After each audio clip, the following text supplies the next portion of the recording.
Ready to tackle the topics that you've been curious about but never felt comfortable asking?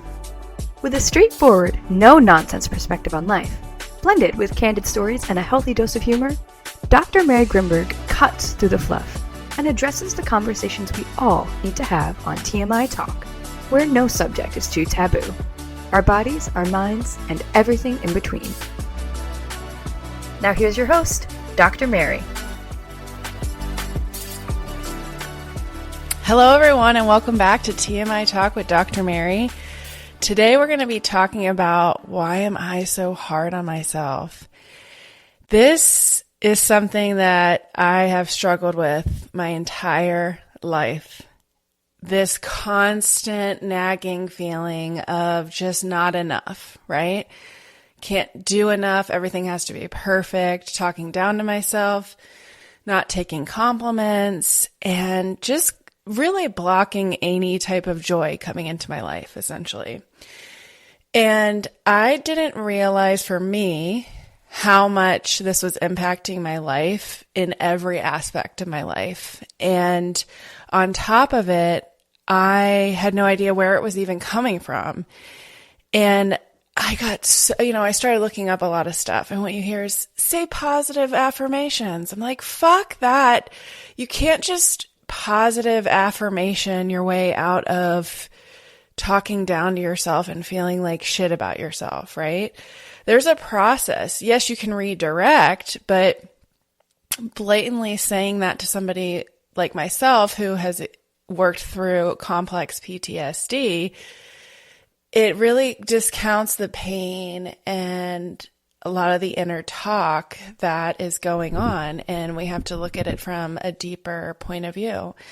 And so in this episode, I want to talk to you about, I'll always share a little bit about my story because I never want to come off like some guru or somebody that seems like they know it all. I just went through this and I experienced it, and I believe that I went through some really hard times in life in order to help other people. So as my life's mission, I want to share what I've learned from a point of view from a medical background and also like a realistic background too. I feel like there's a massive gap there.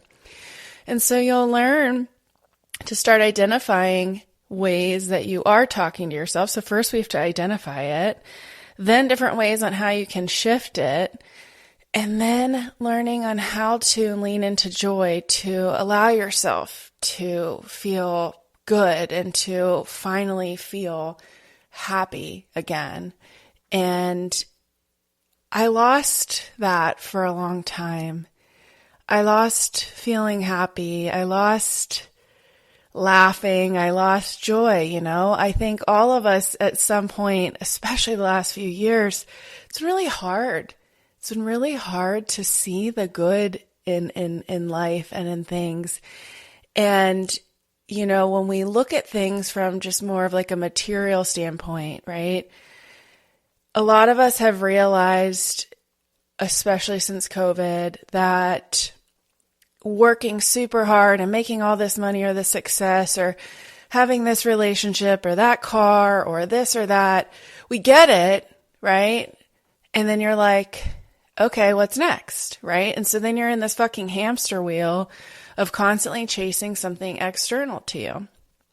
And so first, we have to understand this unconscious talk that we're saying to ourselves, right? So you can't shift something if you don't know why or what's going on. And when I say shift, I mean, in order to make a change in the way you talk to yourself, we need to first identify how we're talking to ourselves, right? So a lot of that's stored in our subconscious brain. You'll hear me talk a lot about this.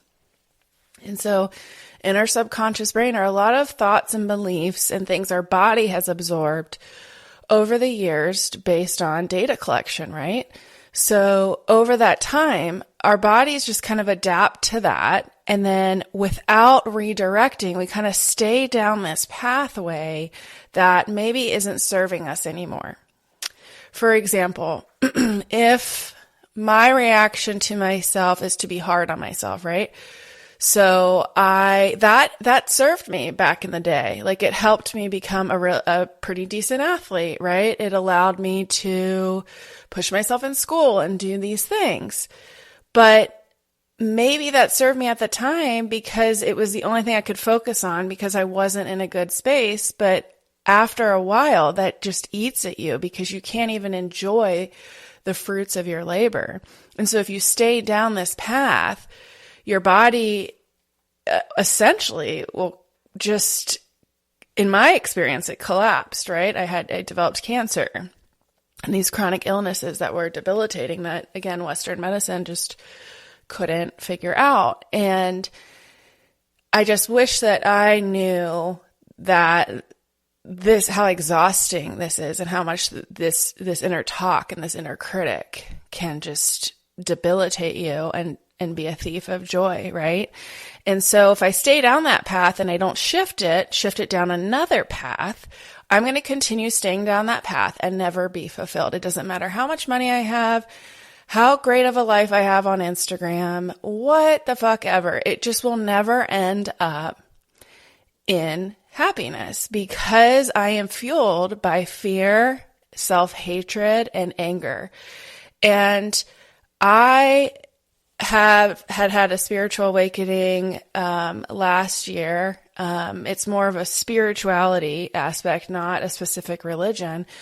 But I believe that overall, when you live in abundance and you live in love and you live in kindness, you are rewarded with that. And if you can think about any experience you've had in your life where you chose the higher road, right? You chose integrity, you were rewarded for it. And if you're listening to this and you're like, I wasn't rewarded for it, well, you haven't been rewarded yet, right? It might not be immediate. It might be years down the road. It doesn't necessarily mean it isn't going to happen because it's happening now. And so if I achieve a goal, right? So say I want to have an abundance of friends, right? So I want to have an abundance of friends. If I go out and I meet people, and I have one of two mindsets, right? I go out and I have my people-pleasing mindset. I can make a lot of friends that way because I want everyone to like me. So I'm going to kind of gauge everybody's mood and I'm going to hope that everybody likes me, right? And so I'm living in fear at this point. I'm scared that if somebody doesn't like me, I'm going to be upset at myself. So that's fucking draining, right? So that's a draining way for me to build friendships because I'm actually not showing up as myself because I have these goggles on or these glasses of fear and scarcity. While on the other hand, if I go out there and I say, you know what is meant to be will be, and the right people will find me or I will find them when it's the right time and when it's supposed to be. And if I behave as myself and somebody doesn't like me, that's okay, right? That's just more information. That is no reflection of me. That's a reflection of whatever that person is going through. They project that onto you, right? So maybe I remind them of somebody that hurt them in the past and they don't even know that I remind them of that. They just don't like me. That has nothing to do with me. And that is something that I was completely unaware of, how I was focusing so much on this fear and wanting everybody to like me that I just became exhausted because I didn't like myself because of the way that I was talking to myself. So I had to almost prove to other people that I was worthy of love because I didn't believe so. Meanwhile, the mindset I'm shifting to, and I have to keep reminding myself, is, hey, I'm worthy of love. We are all worthy of love. We all deserve happiness and joy and to live in an abundance, right? And it's something that we have to kind of understand from a subconscious aspects, or our subconscious brain are things that really drive our narrative of day to day that maybe we're completely unaware of. And then our conscious brain is like, I'm fine. What are you talking about? I don't feel that way. And it's easy to not even know how we talk to ourselves because we're distracted by our phone, social media, what our neighbors are doing, keeping up with the Joneses, right? Like everybody else. So we're looking external, right? So I'm looking external to fuel my happiness.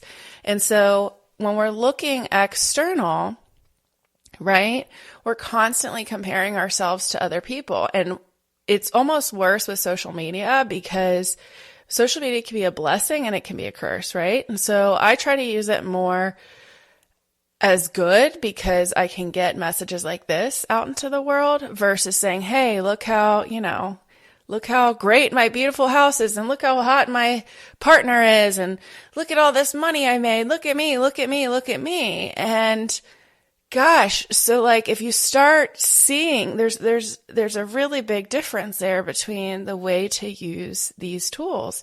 And so if we're constantly, like for me, if I'm constantly like looking at like what other people are doing in my industry and be like, oh, I'm not doing that or I'm not doing enough.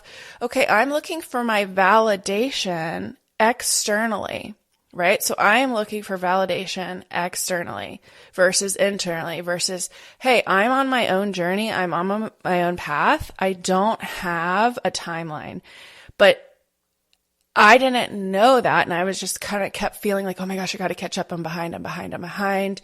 I don't have enough time. Everybody else is doing all these things and I can't do it and I'm not doing enough. And gosh, I can't even do X, Y, Z. Right. And so then that fuels me to then almost be like, to start being productive in fear mindset. And when I'm productive in fear mindset, no shit gets done. Like nothing gets done. Life doesn't get done. I don't enjoy things. I'm angry. I'm frustrated. And I am just, not myself. Meanwhile, if my inner dialogue says something along the lines of, hey, you're on your own path, the voices you've heard in your head or the inner critic, that's not you. Those are experiences you've had in the past of somebody else saying that to you. And maybe you were in a vulnerable state and it sunk in and that almost became my inner belief system, if that makes sense. So I'll give you an example. I didn't realize how bad I talked to myself until I started working with a new therapist about a year ago.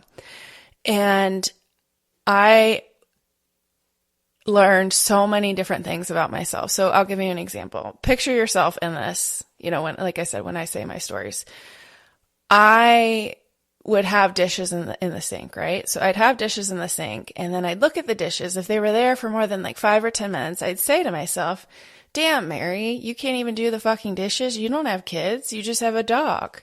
How come you can't even take care of your house? Everybody else has children and maybe a bigger home or more responsibilities than you, and you can't even do your dishes. And I'm like, damn, I'm talking to myself like that all day, every fucking day.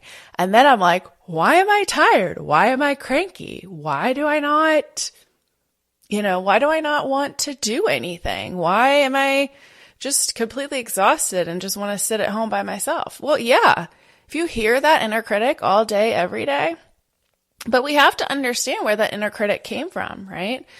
And so for me, when you're exposed maybe at an earlier age to a critic, right? And so I was bullied a lot growing up in school. Every year or every other year, just a lot of bullying and, a lot of other experiences that I had where people would put me down. And over time, you hear these people putting you down over and over and over, and you start to believe it's true because you're like, oh, well, I heard it more than once, so this must be fact because all the data I have right now is that I'm getting picked on. Nobody's saying otherwise. I am, a kid, so I don't know. My brain's like a fucking sponge. And so I'm absorbing that. And over time, that became the way I talked to myself. So basically, I absorbed all of the bullies, all of the childhood abuse I experienced, or all these different things, right?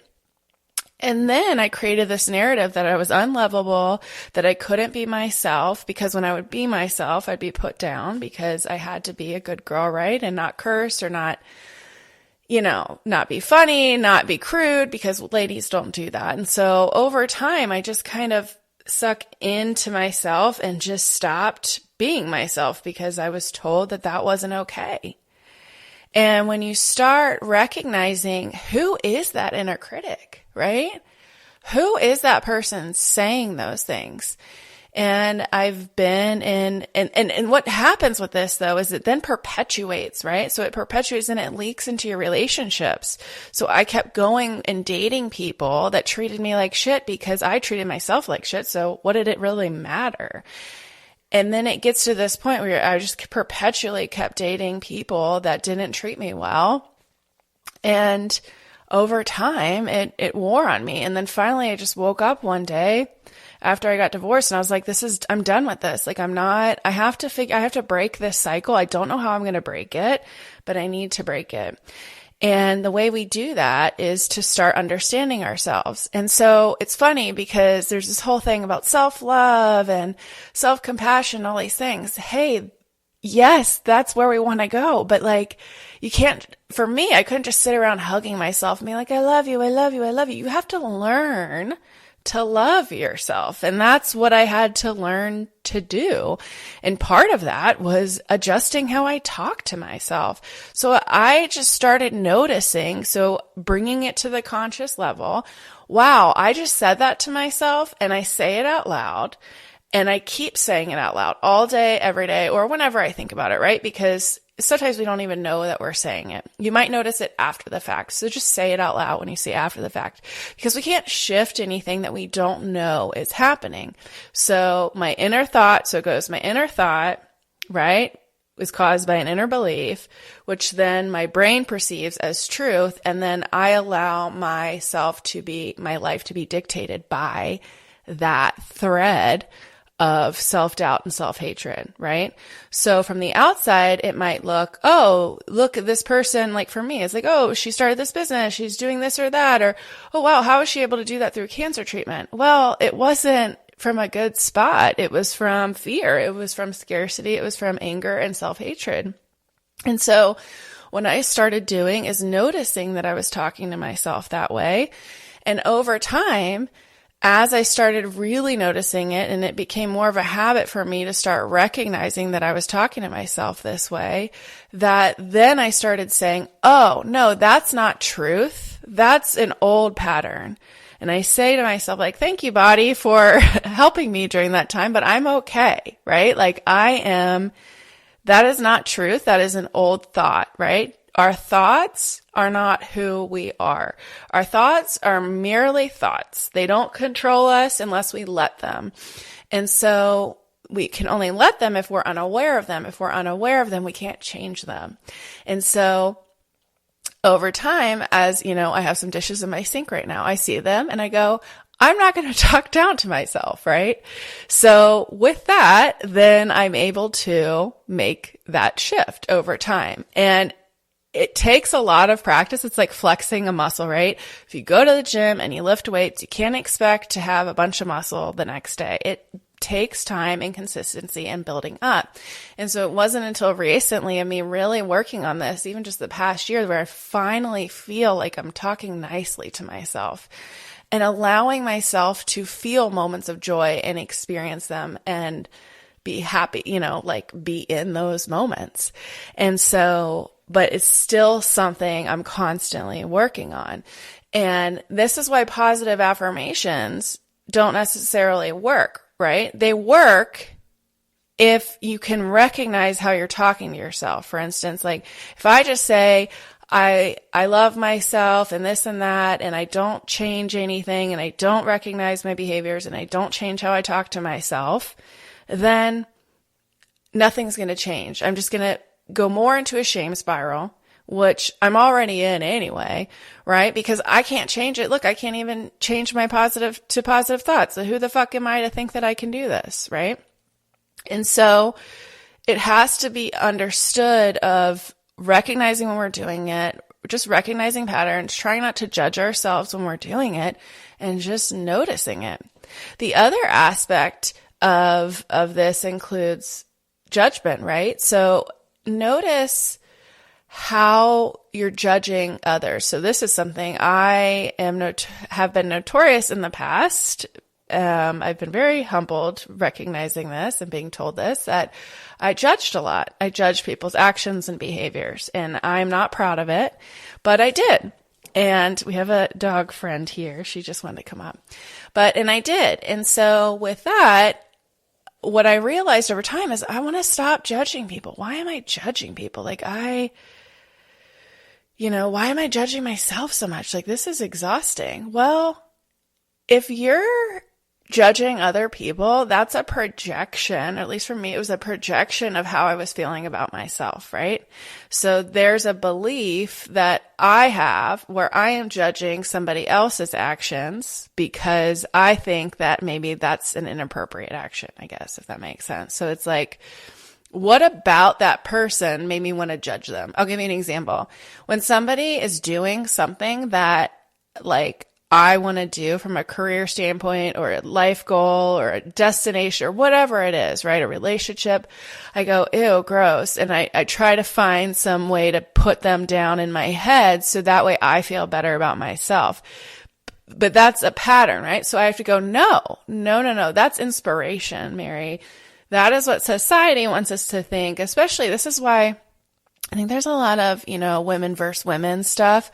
I think it's because of that we don't check that, right? There's this society kind of, cat fights and all this bullshit about women, not getting along. And I think it's almost been kind of ingrained in us to kind of come at each other. But we have to, for me, I had to redirect and go, no, that's exciting that woman's doing something like that. That means it's possible. Look, it is possible. Because if we only see certain people doing things, then subconsciously believe we can't, right? And so even if you don't necessarily have a history of family trauma or childhood trauma or some experience where somebody talked to you negatively, there's also society and the way that we perceive women, right? I mean, if you think about how many times do we see women, hey, just for clarification, I'm not shitting on people if they get plastic surgery or Botox or whatever it is, right? I've definitely done my fair share in the beauty industry.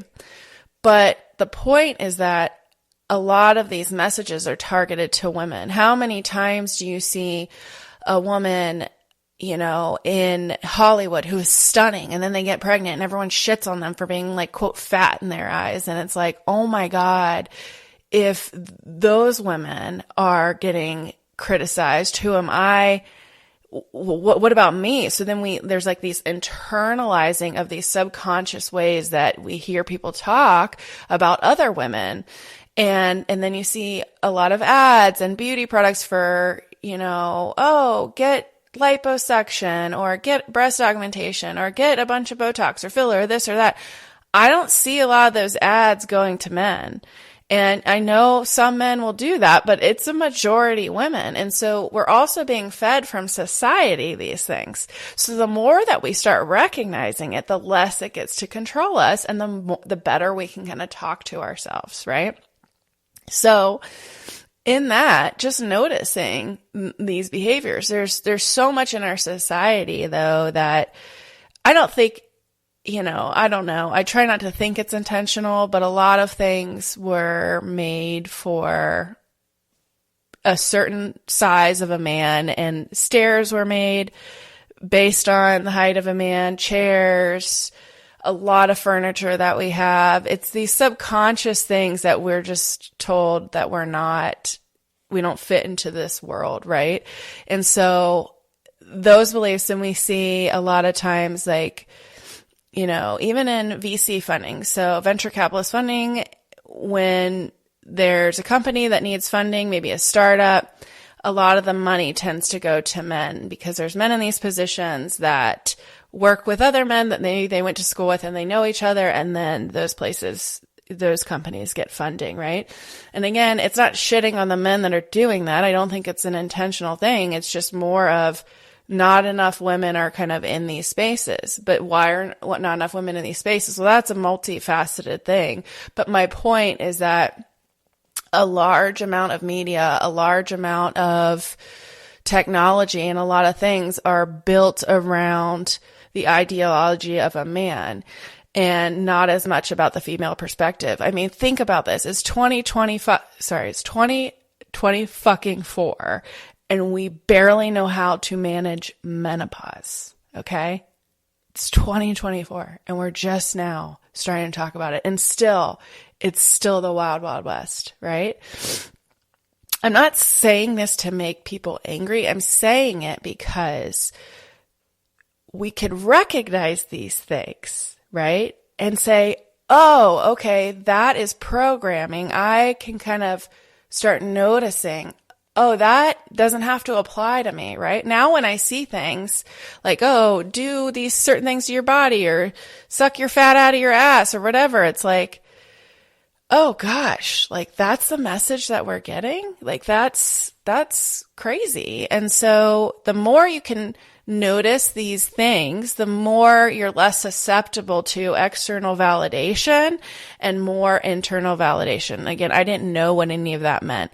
So overall, it's really recognizing that little thread, that little story that we're telling ourselves, recognizing who those voices are, allowing yourself to just notice it without judgment, because there's a lot of issues that we have when we when we say these things, then it's like, oh, well, why do I say myself? And then there's the shame spiral, right? So in order for us to make a change, we have to recognize it. And then over time, the more we recognize it, the more we can start saying, well, that's not true. Like that's an old pattern, right? And then over time, you flex that muscle over and over, and those thoughts tend to shift. If you think about, like, it's called neuroplasticity. So your brain, right, your old thoughts are like a 5-lane highway to shitting on yourself, right? So, oh, I can't do the dishes. I can't believe I can't even do this, right? Yada, yada. That's a 5-lane highway. That was a 5-lane highway for me, right? And over here is this little dirt pathway to the side that's like, well, that's not true, Mary. That's an old pattern. That is a belief. That's a thought. That's not who you are. It's okay to take some rest. You don't have to do anything right now. And over time, I have to redirect that thought so that way that dirt road becomes a 1-lane highway, a 2-lane highway, a 3-lane highway, 4 and 5, and eventually kind of starts becoming more of our default than the old patterns. And this is the work that's really hard to do, but it's just continuing to kind of lean into it and allow yourself to move through it versus letting it control you. And then finally, experiencing joy. So what does that even mean? When was the last time you belly laughed with a friend, right? When was the last time you really connected and were just in the moment and laughing and felt like a kid again, right? We are just big kids, essentially. And when we are in these shame spirals or we're really hard on ourselves, we don't almost, at least for me, I didn't feel like I was allowed to experience joy. It felt so unfamiliar to me to just relax for a moment or not push myself or do these things. I just didn't know that that was possible because everything in my life, so many people around me were doing the same thing that in my eyes, that was normal. Now, as you start shifting, or at least for me, as I start shifting, it's a bit sad because there's a grieving process, right? Because you start kind of noticing the way you're talking to yourself, how you're acting, and starting wanting to really, truly experience happiness in life. There is some outgrowing of friendships and relationships and things that used to line up with that, but now there's this whole other world of opportunity. So we only know what our little ecosystem has, right? And so if we allow ourselves, even just for a moment, to sit down and just take a breath and allow ourselves to feel that joy, just allow your body to just feel it in your body, thank yourself for it, and sit there and feel it, right? It might feel uncomfortable. If you feel uncomfortable, that's really good. That means that's growth, right? That's that new little dirt pathway becoming a 1-lane highway. When we do this work, there's discomfort. We tend to be fearful of discomfort because we haven't known how to deal with it, right? So discomfort is growth. Just like if you go to the gym, you work a bunch of muscles, your muscles are going to be sore, so you're going to have some discomfort. It's no different than anything else that we've experienced, right? So over time, leaning into that discomfort, noticing it, challenging it, sitting with it. Is this true? Is this a thought? Where did this come from, right? And then if you feel really disconnected from yourself, check out and look like, what have I been doing most of my day? Am I looking externally to see what everybody else is doing and kind of trying to catch up with everybody? Because that shit will never end. Like, that will never end. Or have I taken some time to sit with my thoughts? Even if you're just driving or sitting in the parking lot waiting for your kids to get out of school or in the grocery store, anything, right? Just start noticing what those inner thoughts are. And the more you do this, the more you connect with something called your intuition. And holy shit, it is so powerful when you start being able to listen to that kind of inner gut feeling, because then we can start kind of noticing and pursuing things maybe in our life that truly do bring us happiness and joy. And the more we can tune into that, we can kind of start deciphering, hey, is this my gut instinct or is this anxiety, right? Because if there's anxiety, then maybe it's not something that is truly best for us. Maybe it's something that is just trying to warn us about something in the past that hurt us. But overall, in general, I truly believe that the way we talk to ourselves, a lot of women in general, gosh, the amount of women that come into my clinic, they are really fighting this shame spiral. And it's pretty much most women that I know. And it is incredibly I know how incredibly frustrating it is. And it makes me so sad that this is something that we're all collectively almost dealing with, of this constant kind of perpetual need to prove something in the world that wasn't necessarily made for us. What if we can sit in that and say, yeah, that's what I feel, but also this is truth too, right? What else can be true? And the more we do that, the more we can push ourselves to lean into that discomfort, challenge those inner critics, redirect that story. It's exhausting. I know it is. I'm not saying I'm perfect at it. I'm constantly working on it every day. And then on top of it, then allowing yourself to kind of experience that joy. It's going to feel uncomfortable. It's going to feel like, oh, I can't just sit in it. Just give me 60 seconds and just at least experience it there, right?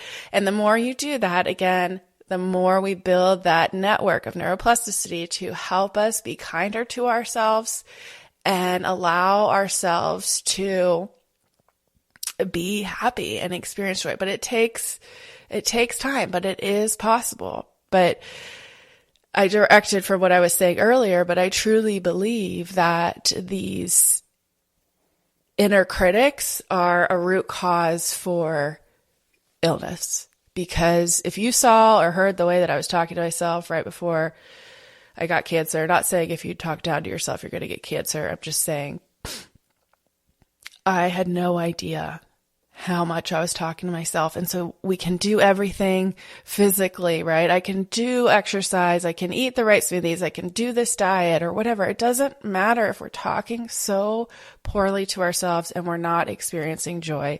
I truly believe laughter is medicine. I truly believe that these moments where we can start redirecting our thoughts and feel good in our body. Oh gosh, I just want everyone to at least experience a moment of that peace. And the more we practice that, the more it becomes a bigger muscle. And so I really hope this helped you guys.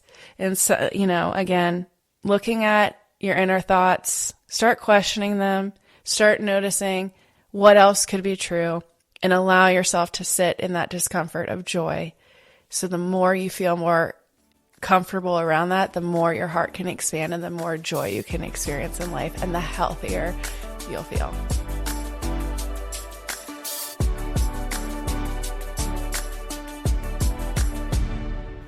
You've been listening to TMI Talk with your host, Dr. Mary Grimberg.